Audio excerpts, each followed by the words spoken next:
Merci de votre fidélité. Mesdames, Messieurs, bienvenue dans votre émission Opinion. Cette semaine, nous recevons sur ce plateau l'honorable député, le professeur Issa Sall. Il est député, bien sûr, à l'Assemblée nationale, non inscrit, et il est le coordonnateur national du Parti PUR. Bienvenue à vous.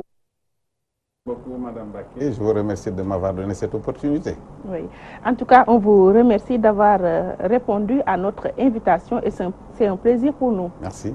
Honorable député, l'on retient que vous êtes professeur des universités, président de l'Université du Sahel et coordonnateur national du PUR, parti de l'unité et du rassemblement. Est-ce suffisant pour vous introduire? Largement suffisant, je pense que vous avez tout dit. Merci. À l'Assemblée nationale, depuis quelque temps, le PUR et les autres députés non inscrits s'associent avec les députés du groupe parlementaire Liberté et Démocratie, ceci pour faire face à... c'est vrai qu'il y a eu la loi sur le parrainage, mais que nous vaut cette nouvelle donne? Ben, cette nouvelle donne, c'est-à-dire cette alliance entre les non-inscrits et la LD, oui. C'est parce que simplement nous devons quand même faire face à cette majorité que j'ai l'habitude d'appeler la majorité électronique, oui. Qui à chaque fois qu'on nous envoie une loi, mais la vote systématiquement. Et je pense qu'un des leurs, pour ne pas le nommer, a dit tout récemment, je veux dire Moustapha Cissé, que c'était une loi controversée. La loi sur le parrainage, lui en tant que député de la majorité.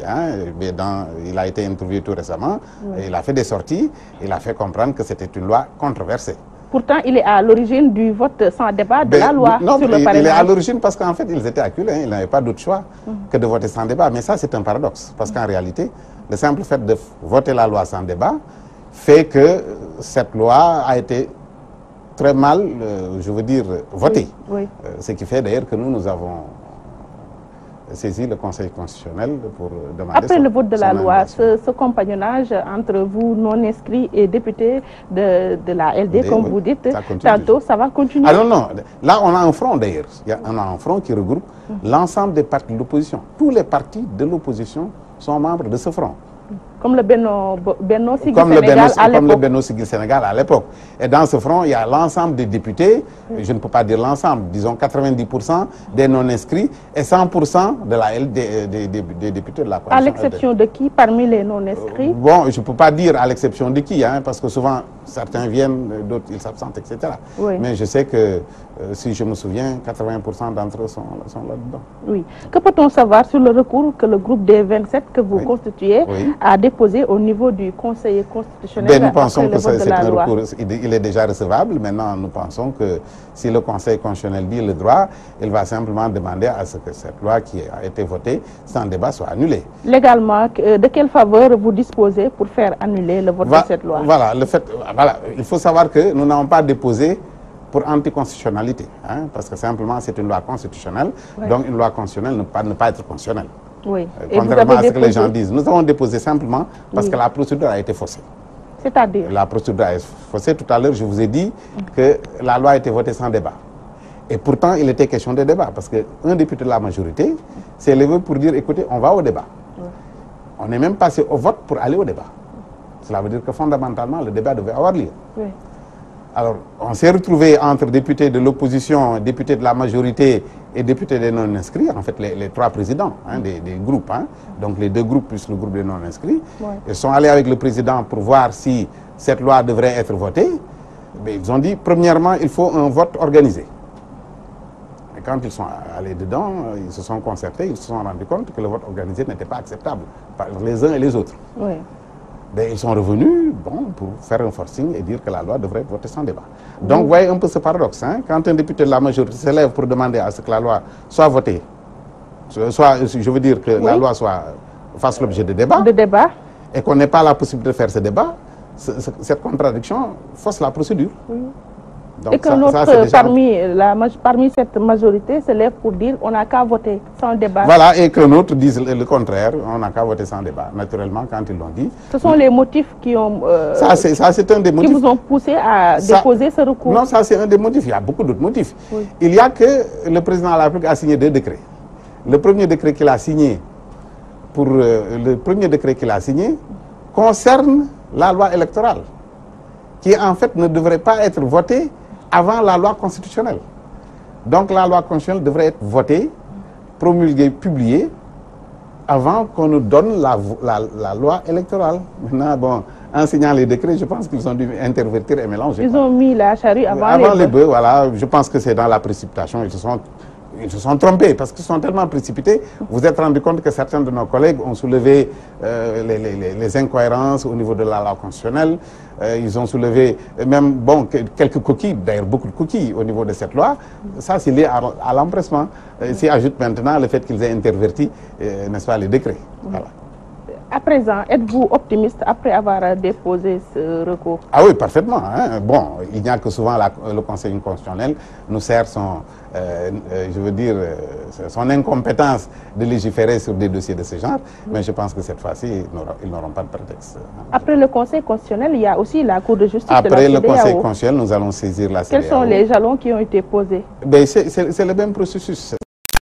Aujourd'hui, un pays ne peut pas, à quelques mois des élections, je veux dire... Mais on n'est pas à 6 mois. Non, on n'est pas à 6 mois. Oui. Mais vous savez, les lois ne sont pas encore votées. Jusqu'à présent? Ah non, ils ne sont pas votés. C'est-à-dire... Cette loi sur le parrainage a été votée non, le 19 loi, avril. mais elle ne fait pas encore force de loi. Parce que déjà, je pense qu'elle n'est pas encore promulguée. Parce que le Conseil constitutionnel n'a pas encore rendu son verdict. Après la promulgation, il faut que ce soit publié.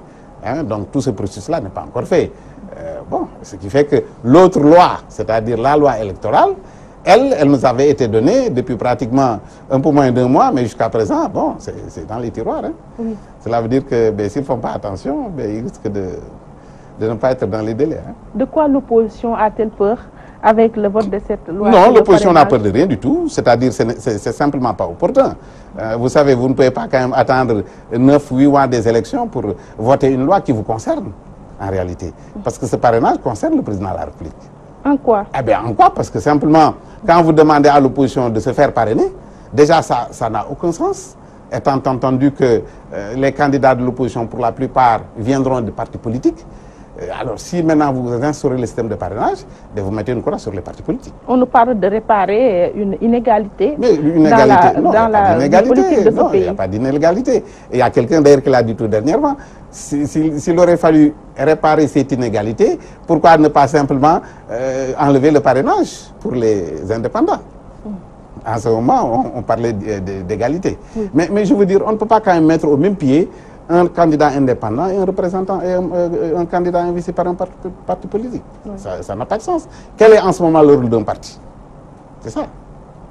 Honorable député, on va parler de la sécurité publique, oui, avec comme exemple le meurtre d'une déficiente mentale récemment. Ne pensez-vous pas qu'il est temps que l'État s'attelle à installer la terreur dans le camp des malfaiteurs? Bon, la terreur, je veux dire, la sécurité, c'est la chose qui sous-tend un pays. On ne doit pas attendre qu'on assassine quelqu'un ou bien on rappe les enfants pour faire de la sécurité. La sécurité, c'est quelque chose de permanent. Ouais. L'État doit s'y atteler. C'est vrai que ces derniers temps, on s'est rendu compte qu'il y a eu beaucoup de problèmes au niveau de la sécurité. Ouais. Bon, maintenant, on note quand même une forte sécurité quand il s'agit de traquer, n'est-ce pas, les opposants qui veulent marcher. Mais je pense que ce n'est pas ça la sécurité. La sécurité, c'est quelque chose de permanent et de tous les jours dans l'ensemble des temps du territoire. Et l'État doit faire un effort là-dessus. À combien évaluez-vous le niveau sécuritaire qui prévaut dans ce pays présentement? S'il fallait faire des échelles de 1 à 10, moi je dirais qu'on est à 5, la moitié. Quoi. Il nous faut donc redoubler d'efforts pour accélérer, booster un tout petit peu. Aller au moins à 8. Sous ce registre, en Centrafrique et même en France, des compatriotes ont été assassinés d'une manière atroce. Et pour le premier cas cité, en Centrafrique, le directeur des Sénégalais de l'extérieur, Sori Kaba, met sur la table de nos compatriotes le rapatriement pour ceux qui le veulent. Est-ce cela la solution? Bon, vous savez, quand on fait 20 à 30 ans dans un pays, pour qu'on vous rapatrie, ça pose problème. Hein? Ceux qui veulent être rapatriés, bon, ils peuvent le faire. Mais moi, je pense que se pose ce problème de sécurité externe aussi.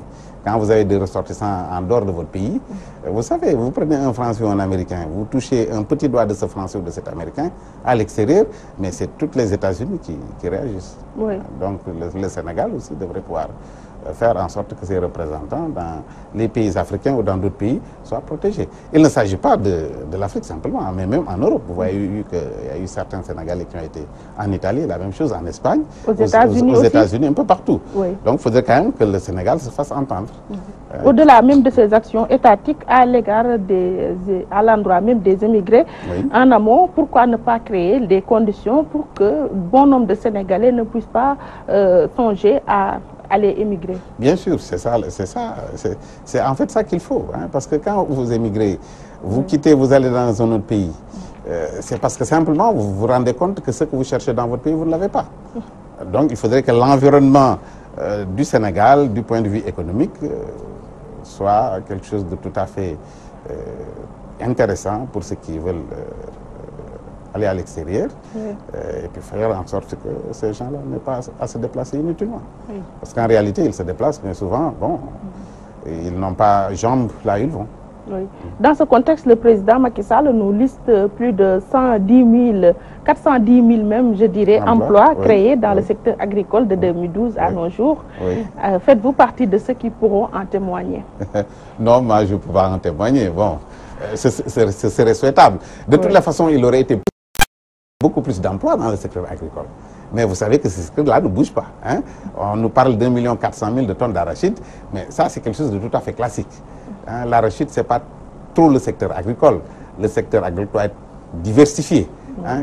400 000 emplois, c'est même peu. On peut créer même plus d'1 million d'emplois dans le secteur agricole. Faudrait-il que cela puisse exister?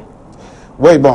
Plus de 410 000. Est-ce que les 400 000 existent? Là, je ne peux pas dire. Hein? Je ne peux pas dire oui, je ne peux pas dire non. Mais ce que je veux dire simplement, c'est que si le secteur agricole avait été bien développé, on aurait pu créer beaucoup plus que 400 000 emplois. Hein? Oui. Mais maintenant, bon, c'est un secteur qui ne travaille que sur l'arachide. Et l'arachide, bon, c'est une bonne chose certes, mais bon, ça doit être diversifié. Hormis l'arachide, pensez-vous que ce secteur bouge? Ben, ça doit bouger. Y a-t-il une vitalité chez ces acteurs du secteur agricole? Bon, c'est pas l'origine de Macky Sall. Hein. Il y a quand même un glissement depuis pratiquement une dizaine d'années. Les gens ont tendance à maintenant aller vers l'agriculture. Mais je veux dire, il y a l'accompagnement qui reste. Voilà. De la part des autorités? Bien sûr, c'est les autorités qui doivent Pourtant, il y a eu plus de 100 tracteurs qui ont été réceptionnés des 100 tracteurs, vous savez, par les agriculteurs sénégalais. Tout ça, c'est veille élection politique. Hein, vous savez. Hein, quand vous allez chez moi au village, on ne voit pas de tracteur. Et pourtant, bon, nous, c'est l'agriculture quand même. Hein, donc les tracteurs... C'est destiné à l'électorat. C'est clair, c'est sûr. Ces inaugurations, ces tracteurs que vous voyez à droite et à gauche, c'est un tout petit peu l'électorat. Hein, c'est ça. La sphère ministérielle de Diamniadio a été inaugurée au courant de la semaine par le chef de l'État. L'espace devra accueillir une vingtaine de ministères. On dit bravo pour ça, parce que c'est une bonne chose pour décongestionner la ville de Dakar. Le seul hic, c'est qu'à côté, il y a eu cette réfection du building administratif qui nous a coûté plus de 39 milliards. Et jusqu'à présent, elle n'a pas été réceptionnée, cette structure. À propos, donc, cela ne crée-t-il pas un sentiment mitigé? Non, non, ça n'a même pas de sens. Vous voyez, ce qu'on a inauguré à Diamniadio, c'est une excellente chose, hein, de toute la façon. Que les ministères aillent à Diamniadio, c'est bien. Ça a coûté à peu près 50 milliards. 50 milliards. Le building a coûté 30 milliards pour la réfection. Vous savez, on aurait pu faire ce qu'on a fait à Diamniadio, pratiquement ce qu'on a utilisé pour réfectionner le building, on aurait pu le faire à Diamniadio ou peut-être même ailleurs, décentraliser l'administration au niveau du Sénégal. Et cela dans un régime où l'on prône la gouvernance sobre et vertueuse. Bon, cela ne pose pas un non, débat. il faut quand même dire que ça c'est un investissement. Hein. Le fait de décongestionner Dakar, de faire en sorte que les ministères aillent à Diamniadio, je ne trouve pas que ce soit une mauvaise chose en soi.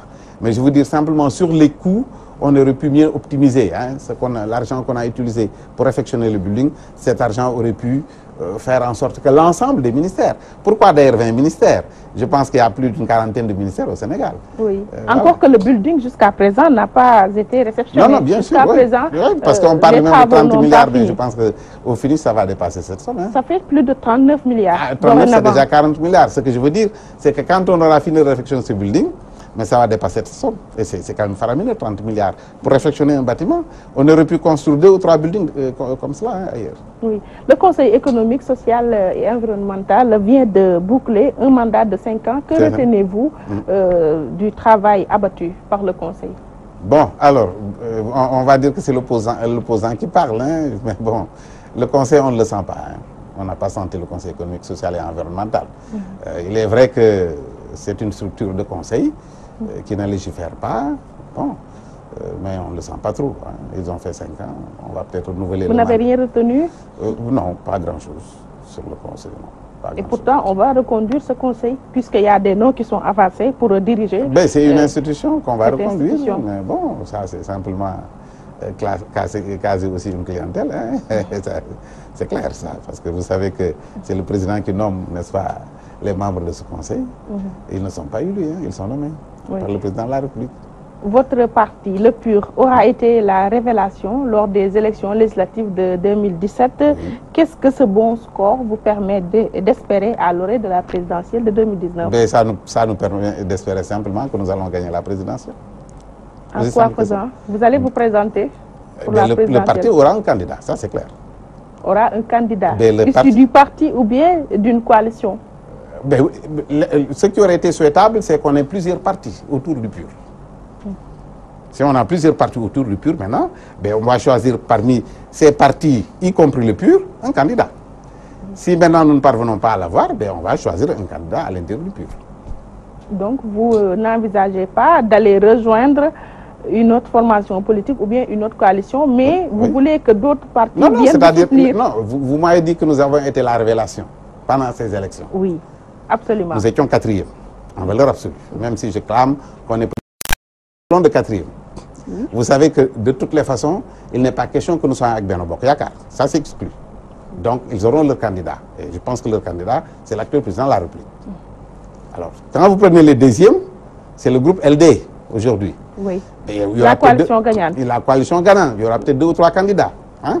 Parce que certains se déclarent déjà candidats. Si vous prenez ceux qui suivent, vous avez Manko. Oui. Manko, il y a Khalifa qui aurait été, qui pourrait être candidat, hein, parce qu'il n'est pas condamné jusqu'à présent.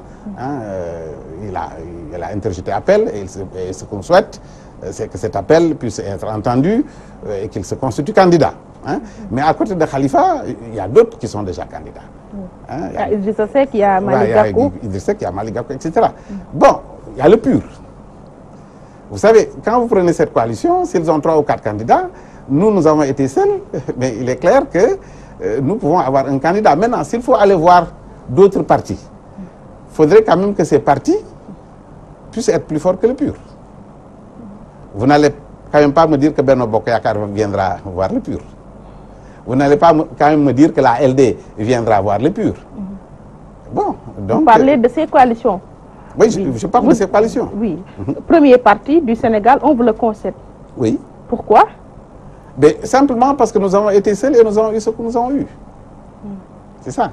C'est-à-dire, moi, si je me lève aujourd'hui en tant que PUR pour aller voir une coalition, il faudrait quand même que cette coalition puisse être plus solide que moi. Si la coalition n'est pas plus solide que moi, je ne vois pas pourquoi j'irai voir. De façon objective, hein. Oui. Voilà, simplement. Oui, mais si on fait un listing des partis politiques, oui, devant le Parti démocratique sénégalais, pour spécifier, ou bien devant l'APR, comment est le PUR? Ah non, le PUR devant l'APR dépasse de loin l'APR. Vous savez que l'APR, non, l'APR n'est pas un parti, en réalité. Hein, pour être très honnête, hein, c'est un parti pas structuré et qui n'est jamais allé presque aux élections seul. Donc l'APR, le Benno Bokk Yakaar, c'est qu'il a, c'est certes l'APR est dedans, mais il y a l'AFP, il y a le Parti Socialiste, il y a beaucoup de partis. Mais si l'APR aujourd'hui se constitue parti seul, mais l'APR n'aura pas grand-chose. Et le Parti démocratique sénégalais qui était au pouvoir? Le Parti démocratique sénégalais, c'est quand même nos alliés au niveau du front. Hein. Je préfère ne pas les titiller. Hein. Nous sommes ensemble au niveau du front. Par devoir de solidarité. Par devoir de solidarité. Donc vous n'allez rien dire sur non, pour le moment, je dis rien. C'est nos amis. Il m'a dit qu'on est tout le temps ensemble au niveau du front. Donc, voilà. Donc on peut espérer une alliance entre le PUR et le PDS. Bon, vous savez, les élections présidentielles, ce ne sont pas les élections législatives.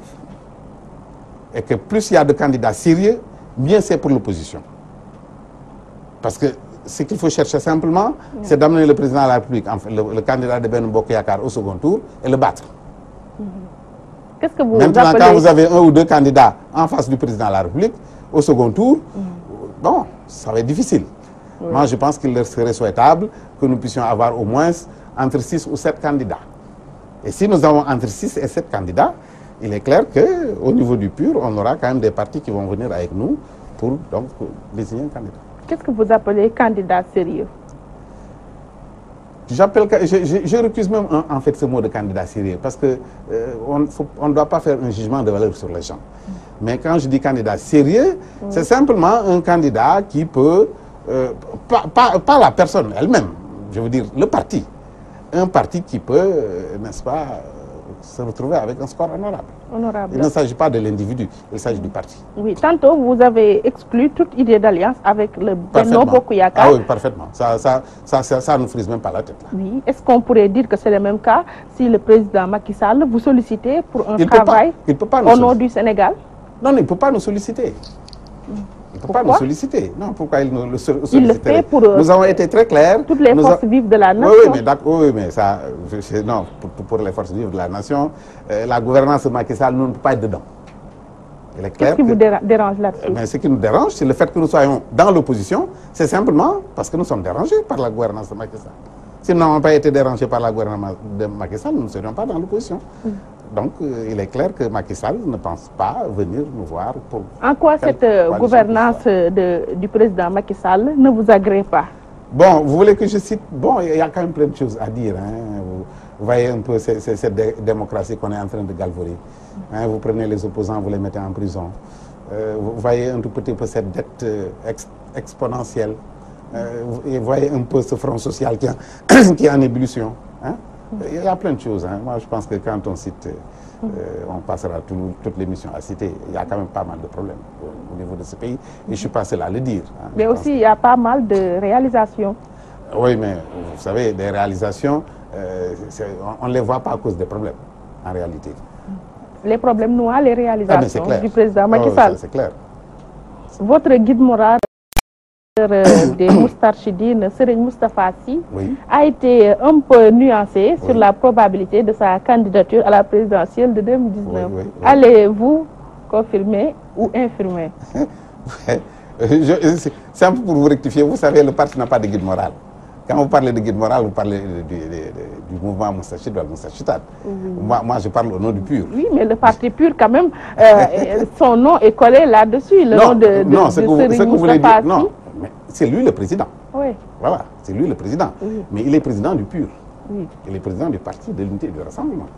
C'est en quelque sorte le guide moral. Bon. Non, le guide moral. On ne va pas en discuter. Mais de sa candidature, on va en parler. Oui, allez-y, je vous écoute. Serait-il probable qu'il soit candidat à la présidentielle de 2019? Mais le président du parti, c'est quand même un citoyen. Il remplit ses devoirs civiques et civils pour être candidat. Comme tous les Sénégalais. Maintenant, ce que je vous ai dit tantôt au départ, c'est que le parti, pour le moment, n'a pas dit que X ou Y sera candidat.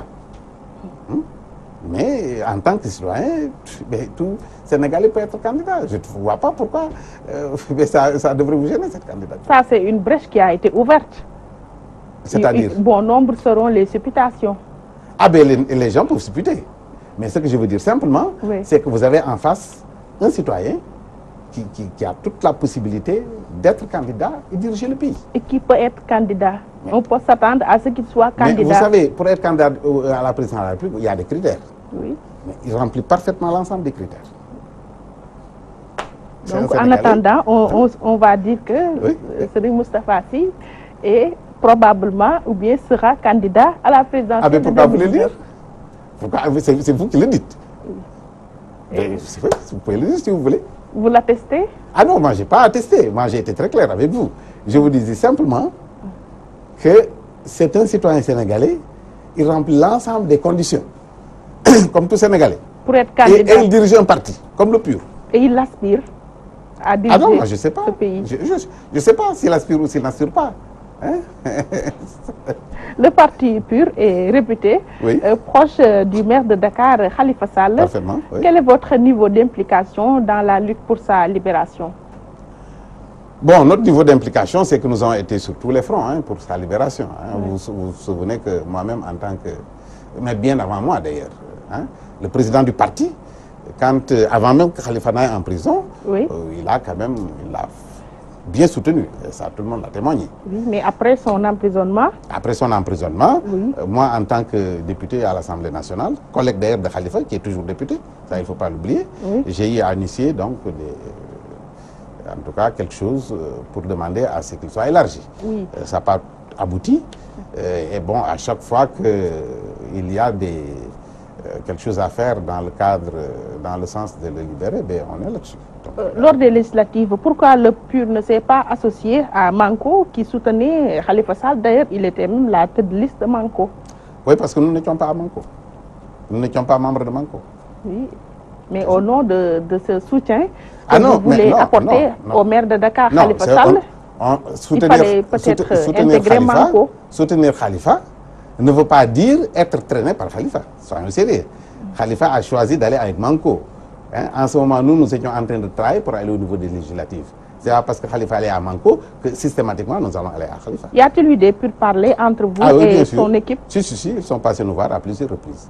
La première fois d'ailleurs qu'ils sont passés nous voir à l'université, c'est en ce moment nous étions en train de réfléchir sur la possibilité d'aller aux élections. Oui. Mais quand ils sont passés voir, j'ai dit écoutez, vous êtes déjà dans une coalition. Oui. Et vous êtes dans une coalition certainement qui va faire long feu, c'est-à-dire qui ne va pas durer. Vous saviez que Manko n'allait pas durer? Oui, bien sûr. Pourquoi? Parce que simplement, chacun voulait être de liste. Mais ils ont choisi Khalifa Sall. Non, je parle de la première coalition. Hein. La coalition de Khalifa Gakou, ensuite il y a la coalition, n'est-ce pas, des Wade et autres. Des Wade et autres, mais oui. Avant l'éclatement. Avant l'éclatement, j'avais vu, moi, que ça allait faire long feu. Cela veut dire que ça n'allait pas durer. Au vu des ambitions. Au vu des ambitions des uns et des autres. Oui. Oui. C'est en ce moment qu'ils sont passés nous voir. Ensuite, quand il y a éclatement, mais ils sont repassés nous voir.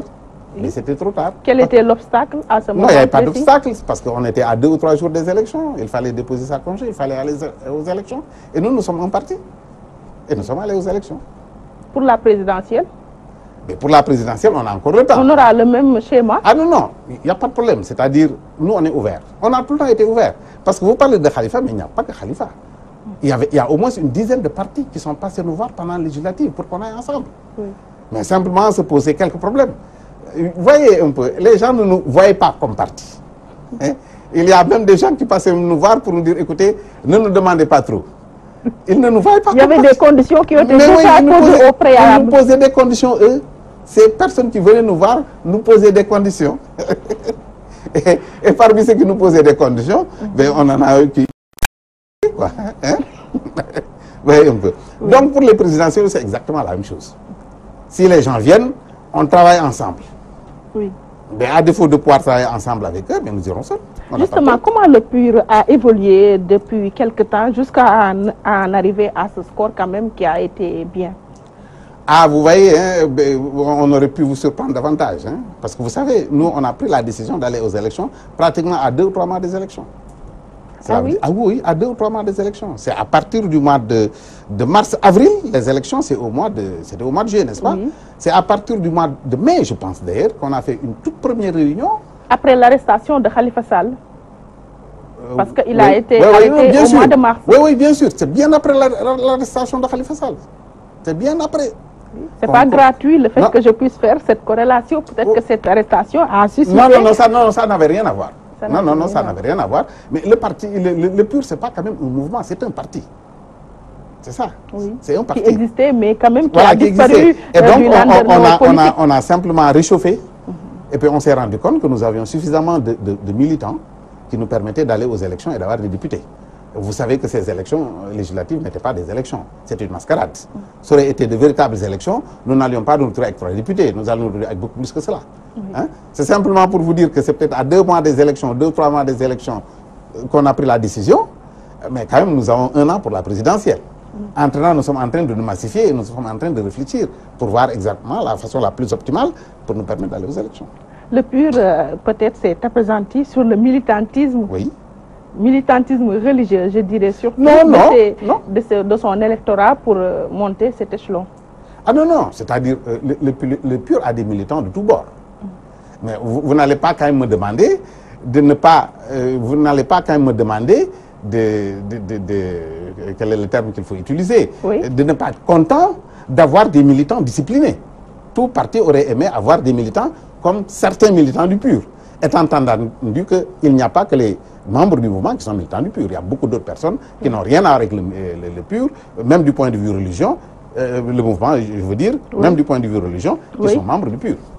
Partout au Sénégal, nous avons des membres, dans toutes les régions, dans toutes les confessions, dans toutes les ethnies, relativement à la constitution du Sénégal, nous n'avons pas de problème à ce niveau.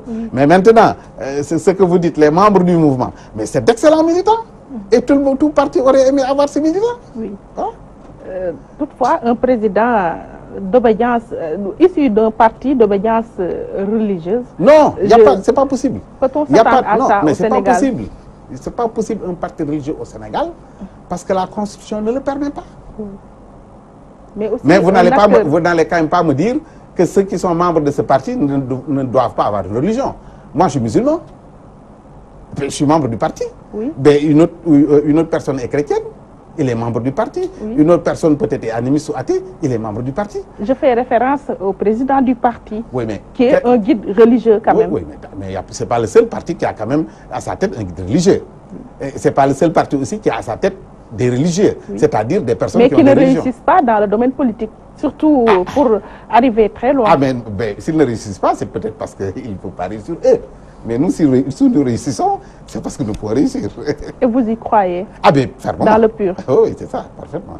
La crise dans l'éducation s'est dénouée dans la résidence privée du président de la République à Mermoz. Oui. Et là, je suis tentée de vous demander où étiez-vous en tant que député quand ça a brûlé dans l'école sénégalaise?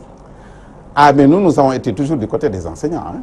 Oui. Ça c'est clair. Hein. Quels sont les actes que vous avez posés pour résoudre cette crise? Vous savez que, avant que la crise ne soit résolue, nous étions dans un front où l'essentiel des syndicats d'enseignants étaient membres. Et donc, le vendredi dernier, d'ailleurs, nous avions prévu de faire une marche pour supporter l'école sénégalaise et dire non à une année blanche. C'est entre-temps que la crise s'est dénouée. C'est pourquoi nous n'avons pas fait la marche. Oui. Donc, simplement pour vous dire que... Là, vous allez donner raison au tenant actuel du pouvoir qui disait qu'il y a la politique derrière cette grève des enseignants. Ah non, c'est pas la politique. Puisqu'ils sont tous membres de ce front. Ah mais c'est un front social. C'est un front social. On n'a pas besoin de faire de la politique pour maintenant. Avec pratiquement toute l'opposition sénégalaise. Avec l'opposition, non, parce qu'ils se rendent compte simplement qu'ils ne peuvent pas coaliser avec le pouvoir. Oui. C'est ça, c'est pourquoi ils sont venus nous voir au niveau de l'opposition et nous avons fait un front commun. Au-delà du dénouement, quelle lecture allez-vous apporter par rapport à cet acte posé dans la résidence privée du chef de l'État en présence de la première dame qui a joué un rôle crucial? Bon, moi ce que je veux simplement, c'est que cette chose soit durable. Hein? Vous savez, entre les forces sociales et le gouvernement, il faudrait faire un pacte durable. Que quand le gouvernement signe des accords, qu'il puisse respecter ces accords. Ça, c'est vraiment le souhait que nous avons. Et de toute façon, tout le monde sait qu'un pays ne peut pas se développer sans éducation. Et que bon, c'est un secteur très sensible. Il faudrait quand même que le gouvernement fasse beaucoup attention, faire en sorte qu'à chaque fois qu'il signe des accords avec les enseignants, pas uniquement avec les enseignants, avec ceux de la santé et autres d'ailleurs, que ces accords puissent être... Le cas même avec les agents de la santé, puisque au courant de la semaine, il y a eu plus de 3 jours de grève. Oui, peut-être qu'ils feront aussi comme pour les enseignants, c'est-à-dire il y aura une concertation pseudo-privée, et puis bon, ils seront aussi satisfaits. Et ce sera aussi pour d'autres secteurs. En tant que parlementaire, quel est votre rôle à jouer dans peut-être les voies et moyens qu'il faudra chercher en essayant de résoudre la crise sociale? Alors, je pense que le rôle du parlementaire, c'est déjà de voter les lois qui nous viennent de l'exécutif, mais nous avons aussi, nous, la possibilité de proposer des lois à l'Assemblée pour faire en sorte que, bon, tout cela soit assaini. Je pense que l'exécutif sera sensible quand même aux propositions qui seront soumises par les parlementaires. Oui. Dans le Parlement, on ne voit pas assez de questions orales. Je n'en connais pas beaucoup. Dans cette 13e législature, qu'est-ce qui l'explique car alors, des bon, sujets il faut brûlants, savoir il n'en manque il pas. faut savoir quand même qu'il y a quand même des questions écrites. Hein. Il y a beaucoup de questions écrites et beaucoup de réponses ont été obtenues, n'est-ce pas, de la part de l'exécutif. Maintenant, il faut savoir que le Parlement n'a démarré qu'au mois de septembre. Le travail a réellement démarré au mois d'octobre. Tout le mois d'octobre, novembre, décembre, c'était la loi des finances initiale. Bon, on est quand même au mois d'avril. Hein. Oui, depuis janvier, quand même, vous avez 4 mois peut-être pour poser des questions et essayer de résoudre quelques problèmes. Oui, mais vous savez quand même que le Premier ministre est passé à l'Assemblée à 2 reprises hein, pour défendre donc sa politique, ensuite pour répondre à certaines questions. Mais lors de la deuxième séance, vous avez boudé. Non, on n'a pas boudé. Je veux dire, il faut qu'on le respecte à l'Assemblée aussi. Ce n'est pas parce qu'on est minoritaire à l'Assemblée qu'on ne doit pas quand même nous donner quelques égards. Hein. Ça, c'est une façon. D'ailleurs, il ne s'agit pas simplement du Premier ministre. Vous vous êtes rendu compte que le président capverdien, quand il est passé, nous n'avons pas été. Ce n'est pas par respect, c'est pas par manque de respect à nos amis de Cabo Verde, hein, mais c'est simplement pour dire que à l'Assemblée, nous devons tous être traités au même pied, qu'on soit de la majorité ou de l'opposition. Savez-vous que pendant le vote de cette loi-là, cette loi sur le parrainage, il était même question de faire évacuer un député par des militaires là, ou des gendarmes. Ça, c'est inacceptable. Je veux dire, comment on peut imaginer, et quand moi je vois l'image hein, de ce militaire-là, comme ça, qui regardait le député, j'ai dit, mais ça veut dire quoi ça? Comment quelqu'un peut se mettre à côté pour éventuellement sortir un député de l'hémicycle? Mais ça, c'est inimaginable. Je pense que ceux qui ont suscité cette affaire doivent réfléchir là-dessus. C'est pourquoi on a dit systématiquement, on boycotte. Donc à travers ce boycott, je vous amène au dicton, le linge sale se lave en famille, mais pas devant les étrangers. Et le président capverdien était un étranger. Ah non, non, ça n'a rien à voir. Il était l'hôte du Sénégal et de tous les Sénégalais. Non, mais ce que je suis en train de vous raconter, c'est avant que le président ne vienne. Bien sûr, je le sais. Mais c'est un coup qu'il fallait marquer. De toutes les façons, on a fait une déclaration pour faire comprendre au président capverdien que nous n'avons rien contre nos amis capverdiens, qui sont quand même nos amis de très longue date. Mais que nous, en tant que parlementaires, on doit se faire respecter à l'hémicycle. Et si c'était le président américain qui venait? N'importe quel président, mais vous pensez que nous, un président américain ou un président français peut nous influencer? Ça aurait été le président américain, on aurait boycotté aussi l'Assemblée. Professeur Issa Sall, on va vous prendre avec votre casquette de professeur des universités. Dans les universités, quand même, il y a pas mal de problèmes. Surtout avec le ministre de l'Enseignement supérieur, Mary Teuw Niane. Que pouvez-vous nous dire par rapport à ces problèmes? Bon, vous savez, l'université, c'est un environnement relativement complexe. Vous savez, quand vous dirigez des personnes de même niveau que vous, 1 millier de personnes, c'est clair qu'il y a un bouillonnement. Voilà. Je pense que ce qu'il faut faire simplement, c'est refaire des états généraux, parce qu'on a fait quand même la CNAES. Des états généraux de l'enseignement supérieur. De l'enseignement supérieur. Ça a été fait, tout récemment, mais je pense que l'application reste. Est-ce que cela n'est pas dû à cette création d'universités dans les régions, à savoir Thiès, Mambé, Ziguinchor? Non, ça c'est même salutaire. Hein. Je veux dire, Dakar ne peut plus contenir l'ensemble des étudiants du Sénégal. Il faut éclater. Moi, je pense que le fait d'en créer à Thiès, à Ziguinchor, c'est très peu d'ailleurs. Moi, mon objectif, c'était qu'au niveau de chaque département, que nous puissions avoir une université de taille moyenne, entre 5 et 10 000 étudiants, que les étudiants n'aient pas à quitter leur département pour venir à Dakar, parce qu'il y a des problèmes de logement, il y a plein de problèmes. Mais je pense que ce qu'il y a simplement, c'est-à-dire la crise au niveau des universités, c'est exactement la même crise au niveau de l'enseignement élémentaire et secondaire. C'est les accords. Quand moi je suis fonctionnaire, vous signez des accords avec moi, il faut les respecter. Mais si vous ne pouvez pas respecter ces accords, mais vous le dites au niveau de la négociation. Parce que le problème qui se pose, ce n'est pas la négociation, ce sont les accords. Et quand on dit accord, c'est que la négociation est déjà ficelée et les accords sont signés. Mais c'est dans la négociation, il faut dire exactement ce qu'on peut faire et ce qu'on ne peut pas faire. C'est ça. C'est ça. Et par rapport à la retraite des professeurs d'université, il y a une précarité quand même qui prévaut. Qui prévoit. Il faut le dire, mais ça c'est un peu le passé, hein, parce que à l'Assemblée, nous avons voté une loi tout récemment pour donc... en attendant son application. Voilà. En attendant son application. Nous, au niveau de l'Assemblée, nous avons fait ce que nous devions faire. Maintenant, le problème, c'est l'application au niveau de l'exécutif. Hein? Et ça devrait systématiquement être appliqué, cette affaire. C'est pourquoi, quand vous faites un projet de loi, parce que ça vient de l'exécutif, ce projet de loi, vous l'amenez à l'Assemblée, nous le votons, mais avant même de faire le projet de loi, vous devez savoir comment l'appliquer. Oui. C'est comme ce parrainage, d'ailleurs. En fait, peut-être qu'on en parlera. C'est un problème d'applicabilité.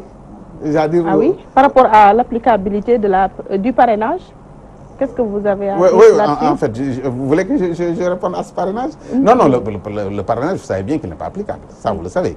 C'est-à-dire, vous signez, moi je signe, on ne peut pas contrôler nos signatures. Ça, c'est déjà un premier problème. Oui. Et cette loi concernant les professeurs d'université à la retraite? C'est vous qui m'avez dit, il reste l'applicabilité. Oui. J'ai dit, en principe, ils doivent l'appliquer. Mais c'est une question qu'il faudrait traiter avec diligence, au vu des nombreux cas qui sont concernés. Mais non, il n'y a pas de diligence. Il n'y a pas de diligence. C'est une loi qui est votée. Oui. La loi, quand elle est votée, promulguée et publiée, elle doit être appliquée. Bon, maintenant, on sait qu'au Sénégal, on peut voter des lois. Par exemple, vous voyez le référendum. Tout ce qui a été voté au niveau du référendum n'a jusqu'à présent pas été appliqué. Oui. Voilà. Une bonne nouvelle pour les travailleurs avec le SMIC qui a été augmenté jusqu'à 52 000 francs CFA. Ça, c'est une bonne chose, un bon jalon, peut-être un des meilleurs jalons posés par le régime du président Macky Sall. Oui, mais c'est bien. En tout cas, bon, 50 000, c'est bon pour un SMIC. Oui. Mais moi, je pense qu'on aurait pu dépasser largement ce montant, quand même, un SMIC. Ah oui? Ah oui, ça. Pour atteindre quel montant? Le SMIC au Sénégal aurait dû dépasser la centaine de mille. Vous savez, ailleurs, les SMIC sont relativement élevés. Nous n'avons pas le même niveau de vie. Mais bon, 50 000, vous donnez 50 000 à quelqu'un, bon, qu'est-ce qu'il peut faire avec 50 000? Oui, il en fait beaucoup quand même, ce président. Bon, c'est comme vous voulez. Oui, il ne faut pas parler en tant qu'opposant. Peut-être qu'il y a de bonnes choses qu'il faudra quand même saluer. Non, je n'ai pas dit que c'était mauvais. Mais j'ai dit que c'est modique. On aurait pu l'augmenter davantage. C'est ça. Ce SMIC-là. Ce SMIC-là, oui, bien sûr. De toutes les façons, ceux qui auront ce SMIC auront aimé avoir un SMIC plus important. Vous êtes d'accord avec moi?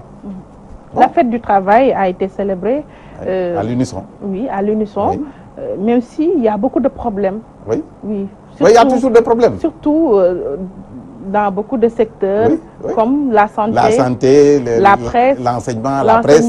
Voilà. Oui, tous ces problèmes-là, que doivent faire nos vaillants députés de l'Assemblée nationale pour qu'il y ait quand même quelques solutions, même si ce n'est pas pourquoi nos vaillants députés, vous savez, les députés votent les lois.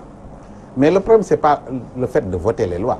C'est d'exécuter les lois qui sont votées. Il faut un suivi quand même après le vote des lois, surtout des budgets. Surtout. Oui, mais il faut un suivi et nous sommes chargés de suivre.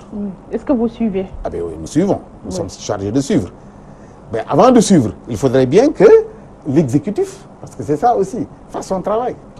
Il faudrait que l'exécutif fasse son travail. Nous votons la loi, ils font leur travail, nous allons suivre après. Mais des fois, on vote la loi et ils ne font pas leur travail. Ce rôle de contrôle de l'action gouvernementale. Exact, ça nous revient. Ça nous revient et on le fait. Ah oui? Ah oui. Pourtant, on n'a pas cette impression. Ah que si, nous sommes en train d'être en contact avec des ministères, d'être en contact avec même des sociétés nationales et des sociétés privées. Et nous avons été tout récemment à Saly avec la Sonatel pour parler des télécommunications. Vous savez que ça c'est extrêmement important, le numérique. Nous avons été chez un de vos collègues à ESCAF, je parle de la commission où je suis membre, la commission culture, pour voir un peu ce problème de TNT. Donc ça c'est quand même un contrôle parce que c'est une affaire de l'État, cette affaire. Même si ESCAF s'en occupe, c'est l'État quand même qui lui a donné cette possibilité. Certes, vous avez comme mission le contrôle de l'action gouvernementale, mais au sein de l'hémicycle, est-ce que vous arrivez à contrôler la comptabilité de l'Assemblée nationale qui suscite beaucoup de débats, surtout parmi les non-inscrits, il y a eu le député Ousmane Sonko qui en a parlé. Non, mais les non-inscrits ne peuvent pas contrôler. Ils ne sont pas membres de la commission qui s'occupe de la comptabilité. Donc on ne peut pas contrôler la comptabilité de l'Assemblée. Qu'est-ce qu'il a dit Oui, par rapport à l'impôt que doivent payer les députés. Ah, je sais que... D'ailleurs, cela lui a valu sa radiation de la fonction publique. Ah, ben ça, c'est avant qu'il ne soit député. Oui. Ah bon? Étant député à l'Assemblée nationale, ne devriez-vous pas vous atteler à contrôler les finances même au sein de l'Assemblée nationale? Mais il y a une commission qui s'en occupe. Mais bon, vous savez qu'à l'Assemblée... Composée majoritairement de députés de la mouvance présidentielle. À l'Assemblée, vous ne pouvez pas faire... Vous êtes membre de 3 commissions maximum. Vous avez la latitude maintenant d'aller siéger dans toutes les commissions. Vous ne pouvez pas être membre de plus de 3 commissions. Hein? N'y a-t-il pas lieu d'avoir accès à la gestion des finances de l'Assemblée nationale? Ça aurait été souhaitable. Mais ce n'est pas le cas. Mais ce n'est pas le cas. Donc, on ne peut pas en parler.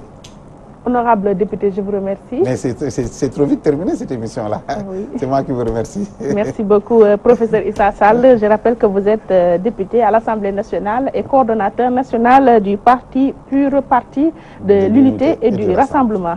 Merci. Merci. Merci à nos auditeurs et téléspectateurs qui nous ont prêté attention. Grand merci à Cheikh Ahmed Tidiane Ndiaye qui a réalisé cette émission. Merci à Oustaz Hassan coordonné. Excellente, mais aussi sans oublier notre consoeur Fatou Matassei pour les soins esthétiques. Excellente semaine à vous. Rendez-vous la semaine prochaine, Inch'Allah.